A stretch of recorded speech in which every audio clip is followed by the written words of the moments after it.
मेरी खाला बे औलाद थीं और घर में अकेली रहती थीं। मैं अक्सर खाला के पास रहती थी। जब भी मैं खाला के साथ सोती तो आधी रात को खाला के बेड से आवाजें आती थीं। मैं पूछती तो खाला कहती, तुम्हारा वहम है। एक रात खाला उठकर साथ वाले कमरे में चली गईं। उस कमरे से खाला की अजीब आवाजें आ रही थीं। मैं जाकर इस कमरे का दरवाज़ा खोला तो खाला को ऐसी हालत में देखकर मेरे पांव तले ज़मीन निकल गई, क्योंकि बेड के ऊपर मेरा नाम साइमा था। मैं अपने माँ बाप की इकलौती औलाद थी। मेरे वालिद बचपन में इंतकाल कर चुके थे। मेरे साथ कोई नहीं था, इसलिए मेरी माँ ने लोगों के कपड़े सियाने शुरू कर दिए। बाद में मैंने पढ़ाई छोड़ दी और माँ के साथ काम में हाथ बटाने लगी। माँ जहाँ भी जाती थी मुझे खाला के घर छोड़ जाती। खाला मेरी असली खाला नहीं थी, बस हमारी पड़ोसन थी, इसीलिए हम उन्हें खाला कहते थे। इस बार माँ 3 दिन के लिए शादी पर जा रही थी, मगर मैं साथ जाने से इनकार कर दिया।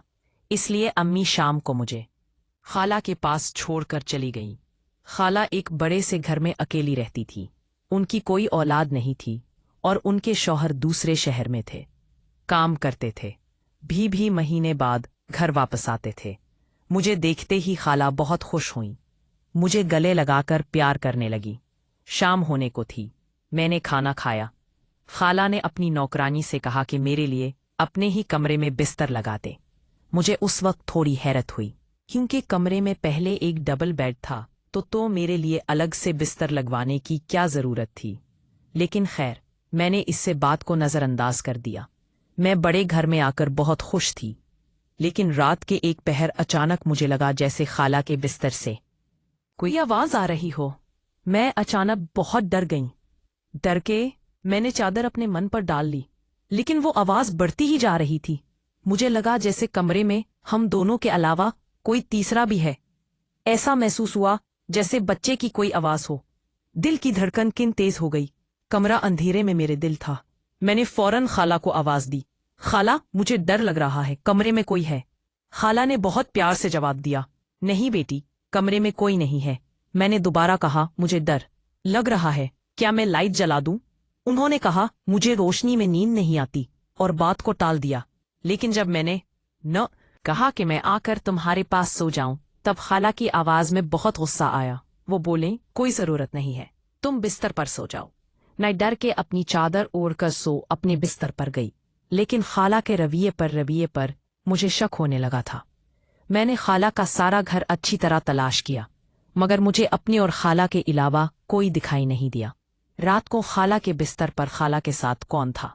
सारा दिन ऐसे ही गुजर गया, लेकिन रात होते ही खाला का रवैया मेरे साथ बदल गया। शायद इस बार उन्हें मेरा आना पसंद नहीं था। जिस उम्र में लड़कियां गुड़िया के साथ खेलती है, उसी उम्र में मैं गुड़िया तोड़ देती थी। घर में बात बात पर माँ से झगड़ती थी, अपनी माँ की कोई परवाह नहीं करती थी। लेकिन यहाँ खाला के मिजाज की वजह से खामोश थी। खाला एक तो अमीर थी, उनका शौहर अच्छा खासा कमाता था। मुझे उनके बड़े घर में रहने पर कोई एतराज नहीं था। माँ तो मुझे खुद यहाँ छोड़कर चली गई थी। अब खाला के घर ये सब बातें मुझे परेशान कर रही थीं। रात को जैसे ही मैं सोई, मुझे कमरे का दरवाज़ा खुलने बच्चे की आवाज़ आई। मैंने देखा खाला कमरे से निकल चुकी थी। अब मेरी नज़रें खाला पर थी। मैं फौरन अपने बिस्तर से उठकर उनकी तरफ जाने लगी।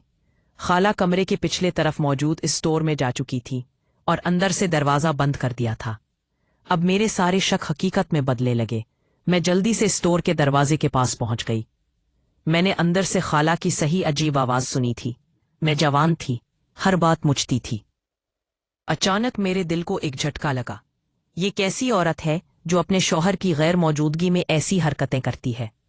मुझे ये आवाज़ें वाज़े सुनाई नहीं दे रही थी, जिसकी वजह से मैं सही से समझ नहीं पा रही थी कि खाला क्या कर रही थी।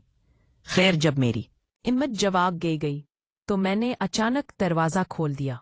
उसके बाद का मंजर मुझे अजीब सी कश्मकश में डाल गया। मैं आगे बढ़ी। खाला मुझे देखकर घबरा गई। मैंने कहा, खाला आप ये क्या कर रही हैं? वो भी रात के उस वक्त। खाला मेरी तरफ मुड़ी और उनका रंग उड़ चुका था। वो मेरे सामने हाथ जोड़कर बोली, खुदा के लिए बेटी, इस बारे में किसी को मत कैसे बताना, वरना मेरा शौहर मुझे तलाक दे देगा। ये सुनकर मेरी आंखें हैरत پٹی کی پھٹی رہ گئی۔ لیکن خالہ ایسی بات کیوں کر رہی تھی؟ پھر انہوں نے کہا، تم نہیں جانتی کہ میرے ساتھ کیا ہوا؟ میں یہ سب بہت مجبور ہو کر کر رہی ہوں۔ اگر تمہیں پتہ چل جائے کہ قسمت نے میرے ساتھ کیا ظلم کیا ہے تو تمہاری آنکھوں سے آنسو نکل آئیں گے۔ میں یہ سب اپنے بچوں کی خاطر کر رہی ہوں۔ مجھے اولاد چاہیے۔ اولاد کی کمی مجھے بہت محسوس ہوتی ہے۔ پھر خالہ نے اپنی بات سنانی شروع کی، کہنے لگی، میں شروع سے بہت خوبصورت تھی۔ میں شادی کے بعد بھی ایسے ہی خوبصورت رہنا چاہتی تھی۔ میری پسند کی شادی ہوئی تھی، بڑا گھر تھا اور میرے شوہر کے خاندان کی نیک نامی پورے علاقے میں مشہور تھی۔ جب میں شادی کے بعد حاملہ ہوئی، مجھے یہ بات پتہ چلی تو میں اپنے حسن اور ایس پی جوانی کے نشے میں اتنی گم تھی۔ میں اتنی گم تھی کہ میرے لیے اولاد کی نہ تھی بھی مدح بھر کی کوئی اہمیت نہیں تھی۔ ویسے بھی میں ابھی اولاد نہیں چاہتی تھی۔ ایک دن میرے گھر میری دور کی ایک عزیز مجھے ملنے آئی۔ میں نے اسے اپنے بچے کے بارے میں بتایا تو وہ فوراً بولی، بچے کو جنم دے کے اپنے اوپر ابھی سے ذمہ داری کیوں ڈال رہی ہو؟ تم ابھی خوبصورت اور جوان ہو، اپنی جوانی کو ضائع کیوں کر رہی ہو؟ تم اس بچے کا معاملہ ختم کرو۔ میں تمہیں ایک شخص سے ملواؤں گی جو تمہیں فلموں اور ڈراموں میں کام دلائے گا۔ یہ سن کر میرے من سے تھوک نکلنے لگا۔ اس نے میرے دل کی بات کی تھی۔ شروع سے میرا یہی خواب تھا کہ میں ٹی وی پر آؤں، اور جب آج یہ میرا خواب پورا ہونے والا تھا تو اس بچے کی وجہ سے کیوں پیچھے ہٹوں؟ وہ ابھی کون سا دنیا میں آیا تھا؟ یہ عورت میری رشتہ دار تھی۔ بے تابی کا سوال ہی پیدا نہیں ہوتا تھا۔ میں نے ابھی تک اپنے شوہر کو اس